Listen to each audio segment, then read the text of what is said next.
Welcome all you horror freaks to Don't Fear the Podcast, where it's fun to be scared. This is a production of thescareguy.com and hosted on That Hashtag Show's YouTube channel. Hopefully you guys will check it out. They are sponsored by Net Vodka. Always remember to drink responsibly.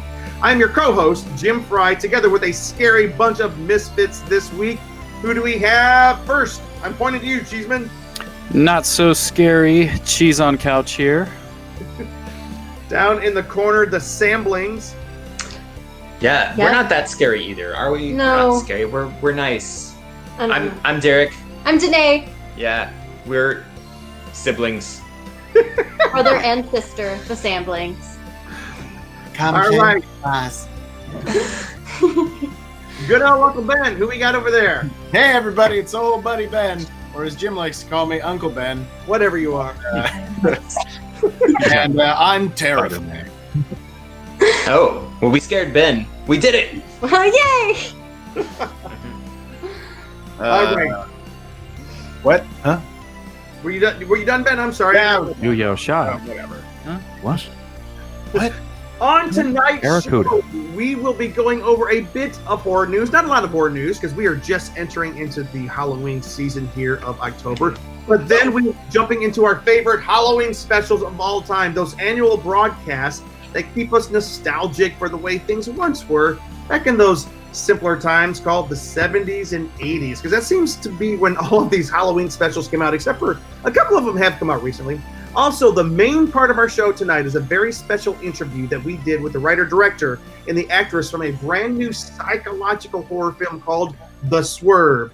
You will recognize her. Her name is Azura Skye. She's a longtime horror fans will recognize her from Buffy the Vampire Slayer, where she played Cassie. It was one of the most heartbreaking episodes. It was very heartbreaking.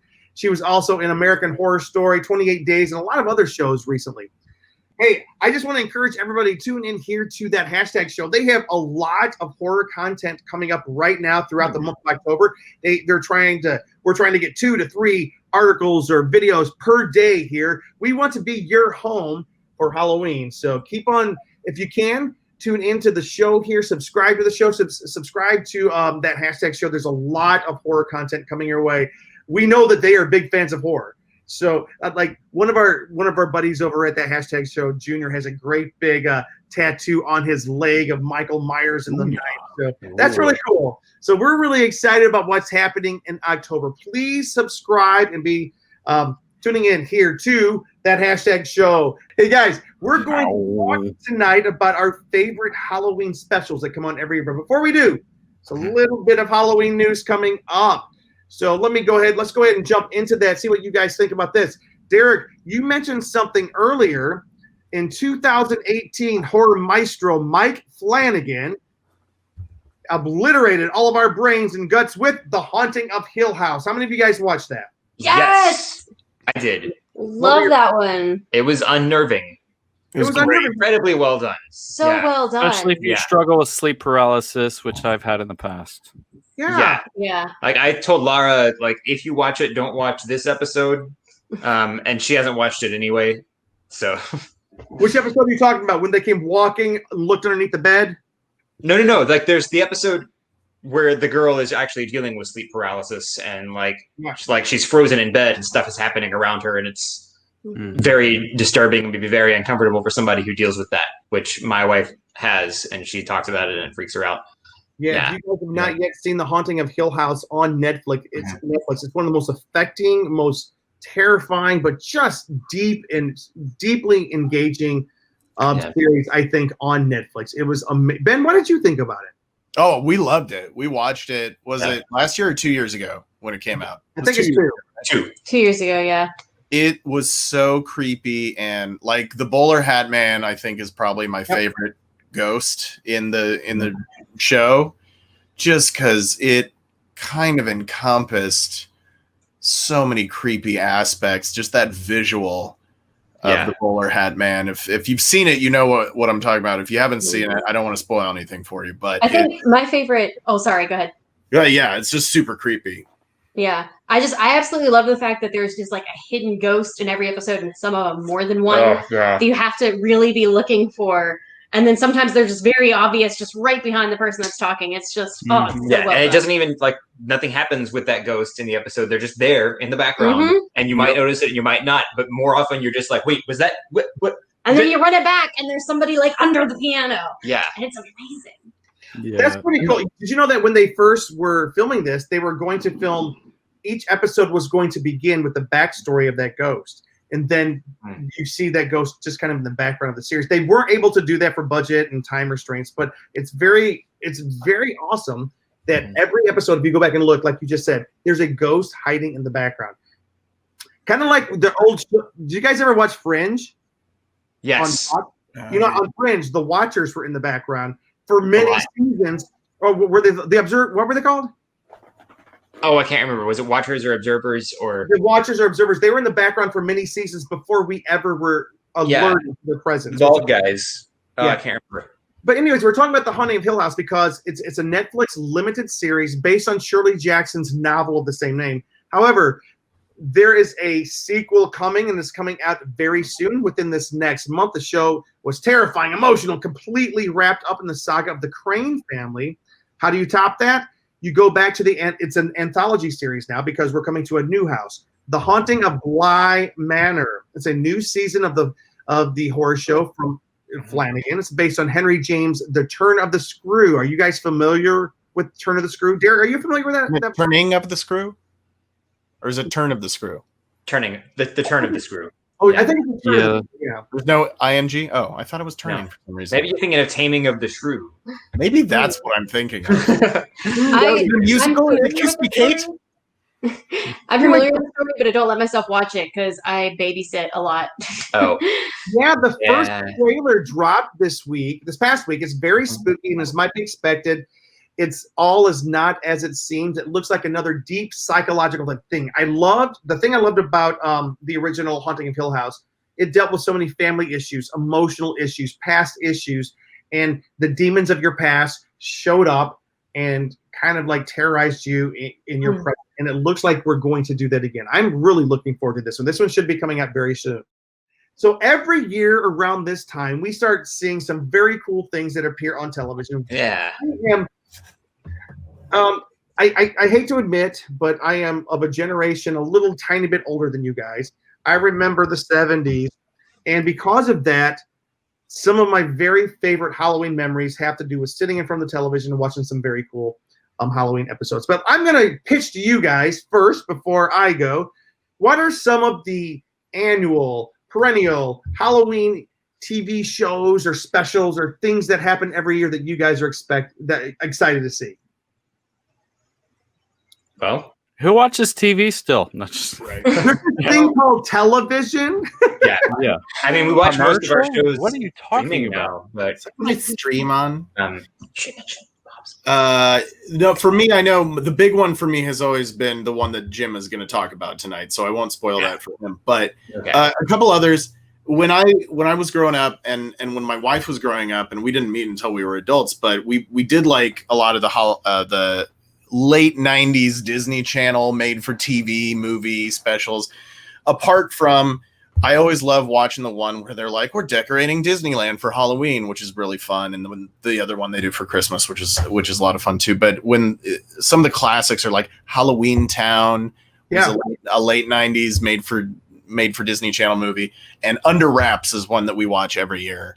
And then of course, a bit of an older classic, not Disney, animated, The Halloween Tree is always a fun one to watch. That's I think that was early 90s. So I've never heard of that one. I've never heard of that. It's an animated one. It's based on a Ray Bradbury book. Yeah, it's based on the Ray Bradbury book. Yeah. I think Leonard Nimoy narrates it. Or yeah. Wait, does he narrate, or is he like the voice of? Does he play Death or something? Or so he plays like this goblin death kind of guy, and then I think Bradbury actually narrates it. I'm reading some information on it right now. So it's the tale of children traveling the world to learn about different celebrations that influenced Halloween, also featuring the voice of Leonard Nimoy. It won an Emmy, was released on VHS and DVD, and continues to air on the Cartoon Network. So that one's a lot of fun too. And then, I like to watch the Thriller music video. Yeah. Oh, that one's awesome. By the way, you talked about Halloween Town. Halloween Town will be showing on Freeform this year. It's like that's a perennial favorite. People love that show. I personally have never seen it, but I'm going to watch it this year. There you go. Hey, Samblings? Yes. I used to always get excited for like the Brooklyn Nine-Nine Halloween specials. We haven't had those in a few years. Those were always amazing. I know we both love Bob's Burgers, which has a Halloween episode every year. Yeah. I love shows like that, seeing how the characters dress up. Like The Office, it was always really fun seeing just the costumes they came up with. And then one year Pam is working in a different office and she's the only one who shows up in costume for the day. Yeah. And Homestar Runner used to do the best Halloween special things on their website. Well, I believe they had Summerween, didn't they? They had Summerween and Decemberween. Decemberween, that's what it was. Decemberween. Decemberween. Yeah. Decemberween. No, I agree. Some of the best annual shows are the ones like The Office and when I was growing up, even though it's a bit controversial now, but like the show Roseanne used to always have their Halloween episode every year, and it was always one of the coolest episodes of Roseanne. Not everybody liked it, but their Halloween episode was very, very cool. Cheeseman, what kind of Halloween episodes did you like? I'm gonna go against the crowd. Like I just tended to just like watch movies, like I didn't really like I can't wait for Halloween on TV. I didn't really do that. I guess I was a little different, but I mean, yeah, like watching the original Halloween or Nightmare on Elm Street or The Shining, like it's more about watching stuff for me. But I mean, I do enjoy like AMC, how they kind of just throw a bunch of random movies on. So like I do like having that on as like background, or if like randomly like Halloween H2O's on AMC or something, then I'll just like let it kind of watch it through. Or there's like Child's Play, all these sorts of things. So like I'll kind of watch that, but I never really like would look for like TV to watch stuff. Although like you guys were saying, probably like when New Girl was on, I'd watch those Halloween episodes, or those were always different good shows. Yeah, like I was watching to be kind of part of that. But movies is where my jam is at when it comes to Halloween. Modern Family always had a really good Halloween episode. Yeah. I was so sad when that ended this year. I liked that show a lot. That was a great show. It was a fantastic. But there's a couple. Let's go ahead and go through. There are some that have become, I guess, classics. There are some. For example, there's a brand new one. Okay. So you guys know, yes, we're going to talk about Great Pumpkin. We're going to talk about it briefly. It is the spoiler. Great Pumpkin is the epitome of. Let's just talk about it right now. Yeah, yes. Exactly. Top of your list. It's the top of my list. And Ben was saying he didn't want to ruin it. I don't think anybody, this is a spoiler, anybody. The Great Pumpkin, Charlie Brown, is perhaps one of the greatest things of all time. Why? This is me. I grew up believing in the Great Pumpkin. That is me as a kid with my Great Pumpkin, and then me as an adult in front of a pumpkin patch from this past year. A very sincere the same height, by the way. No. Has everyone here seen the Great Pumpkin, Charlie Brown? Of course. Yeah. Tell I me didn't see it till you showed me, actually. In the next I grew 45 up on the Christmas one, though. The Christmas one is it's the best, I know. But the Great Pumpkin is right up there with it. What's so great about this? Why do you think guys, why do you think this has stood the test of time? I Gotta Rock. I Gotta Rock. I mean, everything. What? Okay, everything Charlie Brown is just like it is classic. It stands the test of time because you've got these endearing characters. They're all very relatable, and every Charlie Brown special, like, they're always great to come back to. Certain ones stand out more than others, of course, but nobody watched the Thanksgiving one. I want to, though. I really want to watch it again. Patrick Joseph Rigger of Whiskey Sunday loves the Thanksgiving one. Popcorn at Thanksgiving, who can popcorn and jelly beans. I think it is something because it's been. I think it released in the '60s, didn't it? 1966, I think. Yeah, Great Pumpkin, Charlie Brown released in '66, so it's several, like a handful of generations grew up on watching this when they were a kid. I mean, when you're a kid and you're getting ready to go trick or treat, and you're 5, 6, 7 years old, and you're getting ready to go trick or treat at 6 p.m., whatever it is, so you can be home by 7 and go to bed by 7:30. This was what you would put on the TV when you were putting your costume on and pulling the rubber band back behind your head with the mask that would cut into your tongue, and you know what I'm talking about. Yeah. And that's what it was on TV every year for the last 54 years. It's been on TV the week of Halloween, and that's what all this generation of American kids, multiple generations of American kids, have grown up on. And it encompasses just the innocence and the joy of being a kid and loving Halloween. They all get dressed up. They all go out. Charlie Brown still being the Charlie Browniest. He's getting a rock in his bag. Pigpen is still covered in dust underneath his ghost. They're all dressed the same for whatever reason, except like 2 of them have masks on, along with their white sheets, which is weird. And then you have Linus, sweet, beautiful, innocent Linus, just out in the pumpkin patch convincing Sally.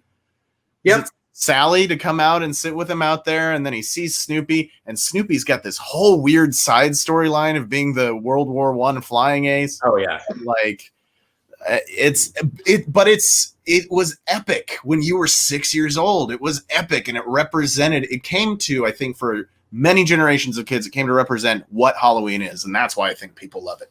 I agree, and like I love the fact that you went trick or treating with your friends. You had a Halloween party with your friends, and then the next day, and I used to love this, and then the Thanksgiving episode was, I still have Halloween candy. That was me. Halloween candy lasted all month. The thing that was cool that you just talked about, Ben, was Linus out in the pumpkin patch. And a little bit of trivia: the Great Pumpkin was developed from a series of comic strips by Charles Schulz, but he thought it was a metaphor for Saint Nicholas, the Christmas story, which was interesting. Charles Schulz, who was the writer and creator of the Peanuts comic strip, he disliked the idea that kids heard of a jolly fat man who delivered presents all over the world, when he knew that many families could only afford 1 or 2 gifts, if any. So the Great Pumpkin is really a kind of satire on Santa Claus. When he doesn't come, Linus is crushed. And the thing that was interesting, Charles Schulz was he lived his life under depression.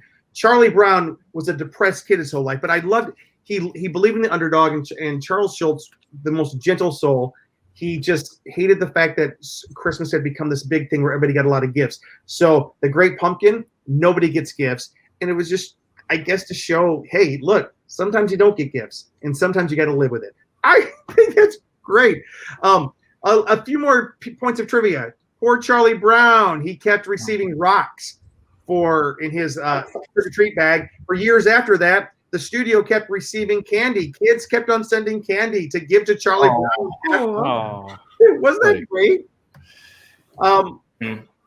This was the very first time that we all saw Snoopy as the flying ace. On top of his doghouse, flying and shooting down the Red Baron. It became a good luck charm for NASA astronauts during the Apollo space missions. Oh, that's cool. Also, last piece of trivia. Because they had to shoot down all the enemy alien ships. Yeah. Mm-hmm. Lucy, if you notice, Lucy is reading a TV guide when Linus walks into the room. What's on the front of that TV guide? Why, it's Lucy herself. Isn't that so? It's kind of a bit of like Charles Schulz. Little meta back in the day. Put Lucy on the front of the TV guide. All right, guys, real quick, some other perennial favorites every year. What are some things that come around every year that people jump on? There's a big one that happens. What's this? What's this? Oh, Nightmare Before Christmas, of course. That is, that's Yeah.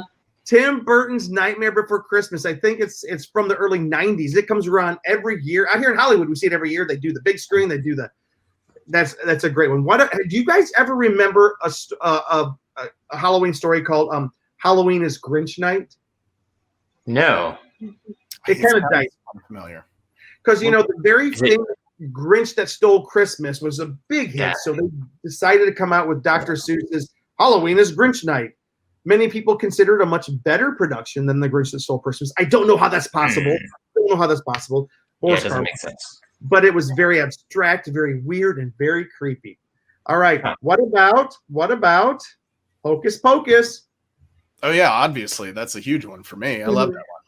Yeah, it's like 1992, 3, somewhere way back in the day. Early 90s, yeah. I just saw it for the first time like 3 years ago. Oh yeah, I just saw it for the first time last year. Yeah, But we didn't watch that as kids. Well, in that's our because house. we're pastors' kids. Yeah, so that's probably why. a movie about witches. Yeah. But the thing that's so funny about it is like not funny. The thing that's interesting about it is these days on Freeform, which has their 13 days of Halloween, which this year has become 31 days of Halloween, they probably show it about 45 times during the month. So if you have never seen it, just watch Freeform. There's one. I watched an episode. I watched a special last night.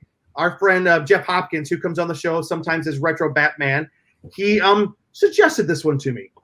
The Paul Lynde Halloween special. What is that? You guys know who Paul Lynde is? Yes. No, actually. Maybe I should. Hey, Ben, who is Paul Lynde? Well, he's an actor from back in the 60s. He was in every sitcom back in the 60s. He wish. You know, he would talk like this, and he would always have some kind of comment. That's him. That's him. And he was on Bewitched and, you know, the Dick Van Dyke Show and all these, you know, I think, you know, that era of sitcoms. And that's Paul Lynde. But his most famous role was as the center square of the Hollywood Squares. Okay. So he was always in the middle. Oh, there he is. There he is up in Cheeseman on the couch. He's got a picture of Paul Lynde. Anyways, he had a Halloween special that aired one time, 1976. It was the campiest, craziest, weirdest, disco-infused special I've ever seen. I watched it yesterday. It's on either Shudder or Amazon Prime.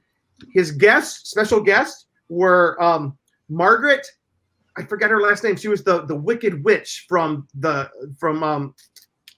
Wizard of Oz. Wizard of Oz. I can't believe it. Yeah, from The Wizard of Oz. She was his maid, which is weird. His housekeeper. Oh. Betty White was a beautiful witch who showed up, and he had all these cool guests. And then his musical guest was Kiss. Is this it? I've got to find this. That sounds amazing. This is it's like the Star Wars Christmas special. You know, you need to watch this at Halloween and that at Christmas time. It is that weird. Hey guys, on this discussion of our favorite Halloween specials, Hocus Pocus, Tim Burton's, Freeform, Halloween is Grinch Night. Oh, Toy Story, the Toy Story of Terror from Pixar is a brand new one. Paul Lynde Halloween special. There's one that's been on for over 30 years, every single year with a brand new episode. Do you guys know what I'm talking about? Well, it sounds a lot like you're saying the Simpsons Treehouse of Horror. Simpsons Treehouse of Horror. Yes, correct. Yeah. The Simpsons Treehouse of Horror. Here we go. They've been coming out with a brand new episode every year since 1990. Wow. And let me tell you, this is an institution. It'll be a sad day when the Simpsons stop coming out with that. Do you guys know why they call it the Treehouse of Horror? Why? Tell us, Jim. Because back in 1990, the very first episode, Bart and Lisa went up into the treehouse and told spooky stories. And do you know who was the voice in all 3 spooky stories? No, tell us, Jim. Boy, this is getting kind Tress of... McNeil. I don't know. No, Paul Lynde. It was Darth Vader himself. Ah, James Earl Joe. Yes. Voice Hayden Christensen? Jake Lloyd? No. But here's some cool trivia. There are 2 characters who have appeared in every single episode of Treehouse of Horror. Do you guys know who they are? Every single episode. Bart and Lisa. Bart's probably been in them. No. They have these 2 weird aliens, Kang and Kodos. Oh, and Kodos, yeah. By the way, Derek, yeah, Kang and Kodos are named after 2 aliens from what very popular sci-fi series? I'm gonna guess Star Trek. Yes. Okay. That would have been my guess for Derek as well. Yeah, Kang was a Klingon captain in Day of the Dove, and Kodos was the executioner He was an executioner in The Conscience of the King. Their home planet was Rigel 7. Anyways, I thought that was pretty cool. Thank you for watching Don't Fear the Podcast. Please like us, subscribe, follow us on all your social medias, and follow us through Halloween. All right, guys. We'll talk to everybody later. Enjoy the show. All right. Bye-bye. Holly seems to have it all. 2 kids, a nice house, a good job as a teacher, and a husband with his career on the way up. But there are troubling signs that all is not right in her world. The insomnia, the medication for the insomnia, the dreams from the medication for the insomnia. Are they really dreams? Are they real? And then there's the mouse that appears in her home, upsetting her already delicate balance.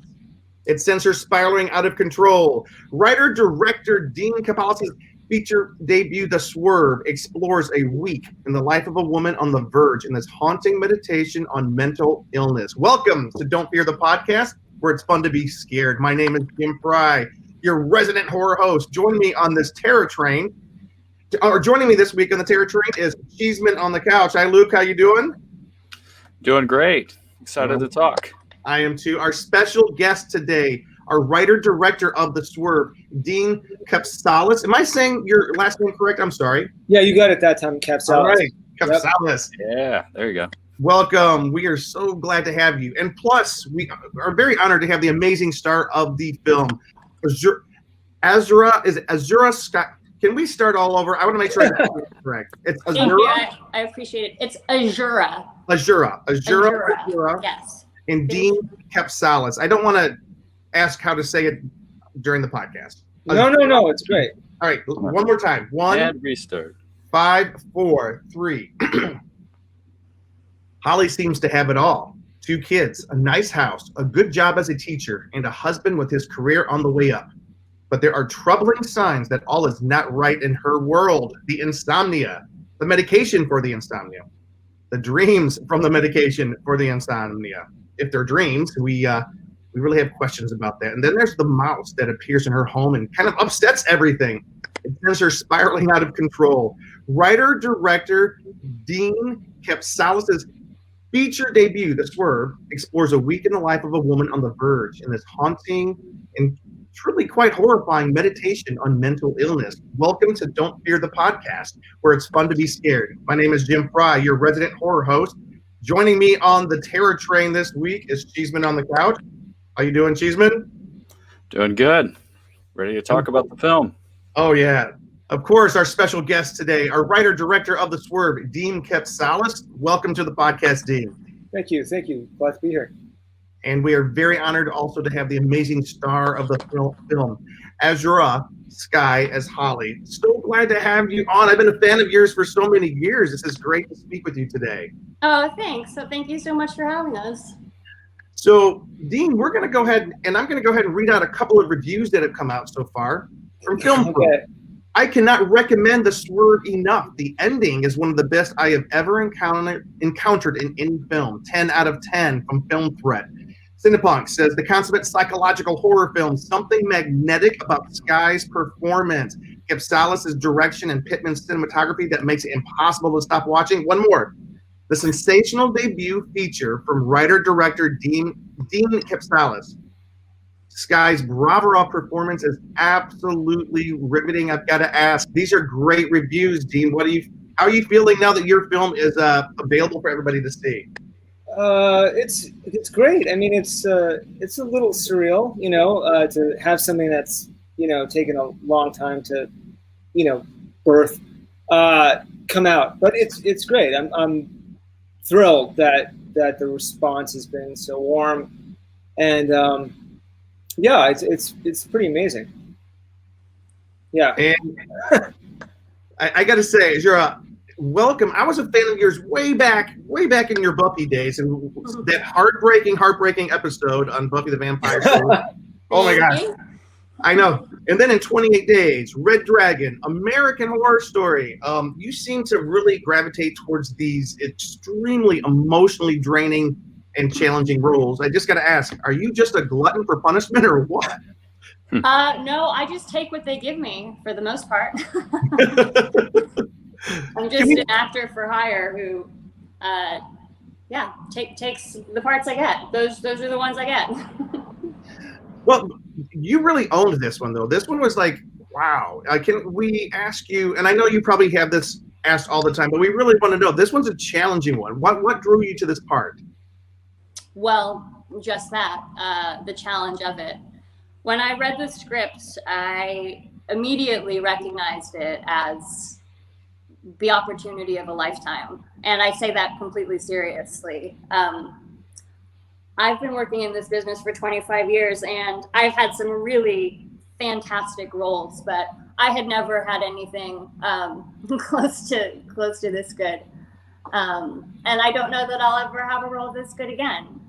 So it was scary and intimidating and daunting, but something as an actor, I couldn't turn down. It was too good to pass on. You know, such a performance with a wide range of emotions. Like, how did you prepare to do that kind of intense kind of? I mean, there's such a wide spectrum. Kind of like, I'm a big fan of It's a Wonderful Life and what like George Bailey did on playing this range of emotions. There's such a range in this. Like, how did you prepare for that? Well, I'll take a George Bailey comparison any day. That's of course. You know, I found in trying to prepare for it that there really was no way to do that. It was very much an on the day, in the moment process. It was it's kind of involves opening myself up to something larger than myself, almost like a higher power. It was almost like connecting with this cosmic ocean of sadness in the world and just availing myself to that. I use music a lot. I had a Holly playlist that I made at the beginning of a film. Music is something that really affects me, and so I always had my phone there with my little playlist, and when needed, there are certain songs that would take me to an emotional place in a very short amount of time. So I use that as a tool a lot. Nice. Now, Dean, speaking of music, there's such good sound design in this. I mean, with the score and just kind of the sound, like it was like another character, like the way like the sounds would affect her and all that. Can you talk a little bit about the sound design and what your plans were for that? Like, sure. Add on to like the buzzing of the wires, the squeaking of the wheels in the grocery store, and just when she would stir and make, like, the sound was so haunting in itself. It was just isolating almost. Oh, thank you very much. The sound designer he was actually the first person I got for the film before anybody, cast anyone. He was the first person I had in mind. And I did that because to ensure that he could do it, that he'd want to do it. I mean, we were small budget, and I just sent him kind of like this gushing letter or email, and then he wanted to read the script, so I sent him the script. His name is Carl Anderson, and he's one of the best sound designers I think around alive. And he really gelled with the script and said, "Let me know, are you going to do this? How are you going to record it?" He had questions for me before the production, and then the producer's like, "We can't afford this guy," and I was like, "Yeah, I know, but he really likes the script, so we'll see what happens, So anyway, way after we shot the movie, I sent him a message. He said, "Can I see a cut?" So I sent it to him, fully expecting him to say no, and he said yes. And then we went to work and had everything broken down into about, several hundred postcards about the sounds I was looking for from scene to scene, and then what he was looking for from scene to scene. So, sound design, people don't expect it. Sound is 50% of the movie. And I take it really seriously, and I think it's so much fun. And then we spent a couple of weeks putting it together up in his sound studio. And everything was, there's a bee in the movie when Holly is digging the grave for the mouse. I hope I'm not giving anything too much away, but there's a bee that the mouse dies? Spoiler alert, I have a question about that too. The mouse dies? The sound of a bee we made, we have in it. There's a couple of bees that fly. I mean, everything was very, very, very carefully done. But thank you. All right. I have a question about just the casting for Holly, for Azura. If you hadn't gotten that role right, this film would be nothing. I'll be honest with you. I mean, I don't want. That sounds terrible. It wouldn't be nothing. But it would just be we know that. We know the movie was written around the character. So yeah, believe me, I sweated. It really came off terrible. Yeah. No, we sweated. It's very important to cast that role right. Yeah. Like, what is it about Azura that you knew that she was going to be? Because this is not an easy role. So what was it about her and her past performances that you knew that she was right for the part? I was perfectly honest with Azura beforehand. I recognized Azura, but I recognized her face, but I didn't recognize her performances right off the bat. It was Tommy Minix, the producer, who said, "Oh, she played Cassie in Buffy. He's a fan of Buffy." I'd seen it, but it'd been a long time. And once he said that, I was like, "Oh yeah, she's terrific." But how is she right for this role? I mean, she looks, the look, the voice, the sound are wonderful, but how is she right for this role? And then, long story short, she did a tape, and casting director, who's excellent, her name is Adrian Stern, sent it to us along with a bunch of others. And Tommy, the producer, and I watched these separately so as not to influence one another. And we immediately said Azura. So there you go. And then I spoke to Azura, and she said, that audition wasn't even that great. And I was like, yeah, it was. And she was great. And we talked, and I wanted to talk about very concrete things, and I didn't weigh her down with movies that I love or anything like that, because I didn't want to, influence her performance. We spoke about it, went to it, didn't speak about metaphor or meaning or anything, very little. And then, the script was as was. There was no improvisation. We went forward with it, and boom, she was great, wonderful. Oh yeah, I mean, I was just astounded. I did not know what to expect from the film, and it was just so affecting when you're seeing it. It was not what I was expecting it to be, but wow, it sticks with you too. But I do have to ask, though. We have to ask, what's up with the mouse? What is going on with the mouse? What is that all about? Well, what do you mean? Well, how is that such a catalyst for her unwinding? Well, put it to you this way. I don't want to be like vague, but I think it's important that what you felt, what any viewer feels from watching it is important, because that's really what I'm going after. I've heard so many different stories about like what the mouse is that I'm sure even Azura Azura definitely has her own view on it. My thing, was the mouse even there? Was the mouse there? Was the mouse? I was asking. Was a mouse a part of Holly? Was a mouse a guardian? Was a mouse somebody thought it was a demon? I was like, okay, there's like all sorts of things, but I point to the fact that the answers are all there in the movie. I'm not being vague or shy. Right. They're all there. She is the only one that sees the mouse or experiences it, right? Could we shift this over to Azura then? And ask, please. How did you and your character perceive the mouse, and how did that affect your performance? For me, the mouse was the straw that breaks the camel's back, so to speak. It's that domino that seems like such a mundane, trivial thing, but it just sends everything spiraling downward. I think at one point while we were filming in one of those scenes in the bathroom when I'm staring in the mirror, I think I made a joke with Dean. I was like, hey, what if Holly starts like growing whiskers? And then she looks behind her and she has a tail. He was like, that's a different movie. So I don't know, you could argue that, some interviewers have asked me, is Holly the mouse? And that's something that I never thought of, to be perfectly honest. But just going back to what I said, it's just that tiny little thing that sends everything spiraling. Yeah. We just did an interview with a horror film called Fang where somebody turns into a rat. So maybe it's a shared universe or something. It's in the zeitgeist. But Yeah, kind of with that. Do you guys have like personal fears like that maybe played a little into that? Like you as like making this film, or you acting in the film, did you use any of that? Like having, people have fears of spiders or different things? I'm not afraid of spiders. I catch spiders all the time and put them outside. There you go.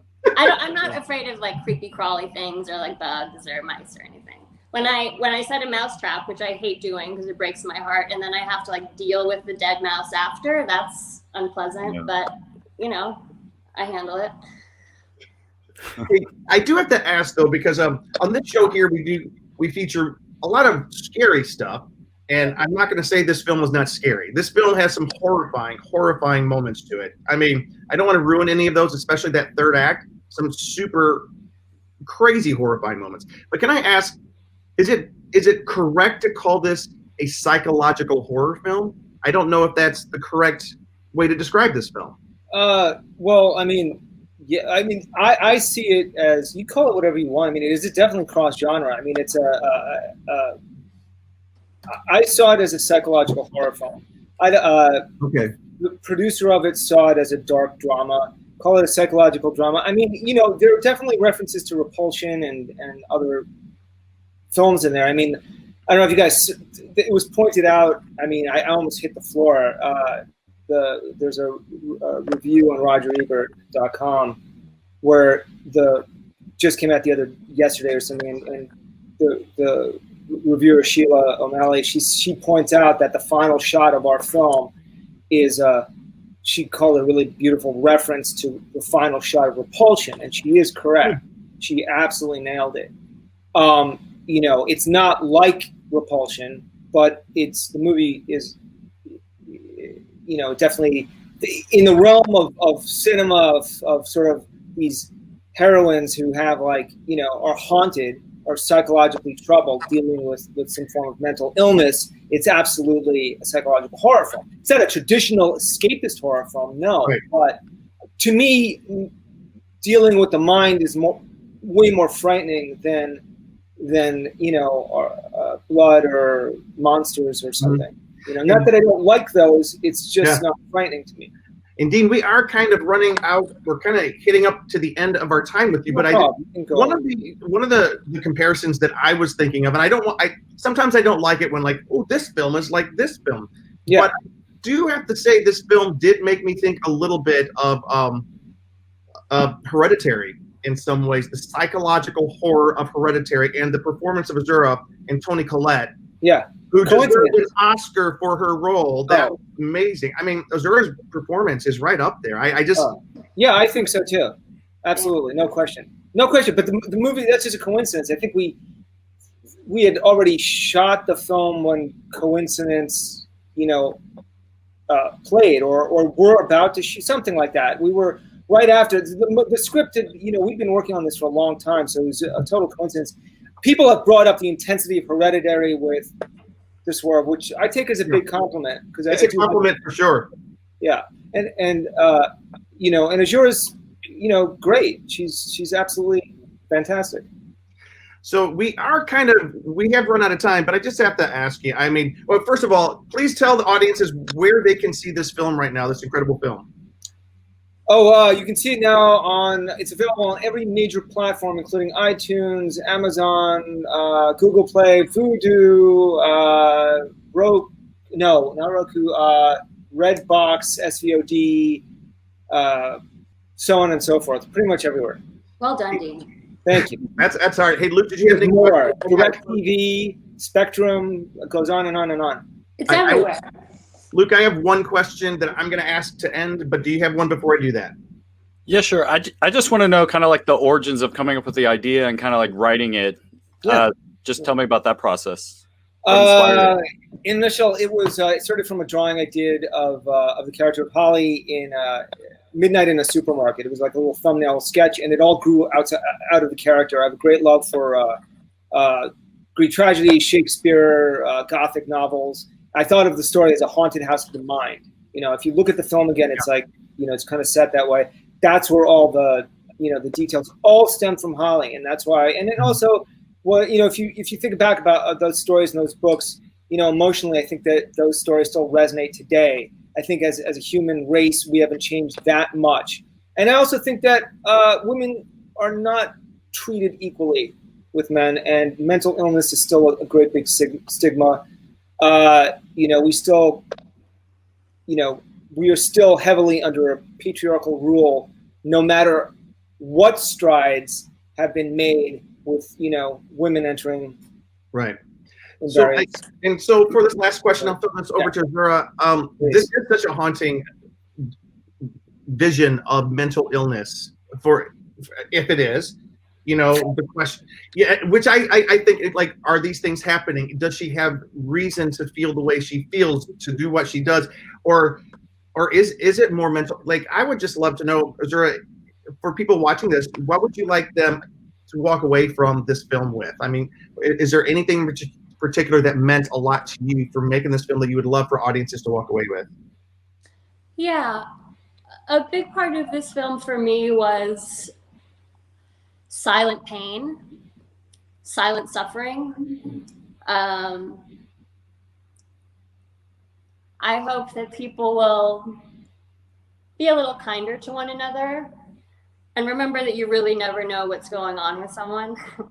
We all put on a smile and a brave face and go out into the world, but the person standing next to you at the grocery store may have just lost a loved one, or might be going through a horrific divorce, or any number of tragedies. So never assume that you know what's going on with someone. I even think oftentimes our closest friends and family remain a mystery to us. So don't assume, and treat each other with care. That is absolutely beautiful. I wish we had more time to talk about the relationship between the sisters, the parents. There's so much to unravel with this. Those kids. All those kids. Little shits. Those damn kids. I tell you what, anyways, we won't talk about that. But thank you guys so much for joining us today on Don't Fear the Podcast. Best of luck with this. Thank you. Azura, best of luck. I can't wait to see what you're in next. And Dean, I cannot wait to see what else comes from you. But for right now, guys, check out this film. You guys are really going to be affected by it. Thank you so much. Bye-bye. Thank you so much. Thank you so much. Be well. Take care. Bye. Take care, guys.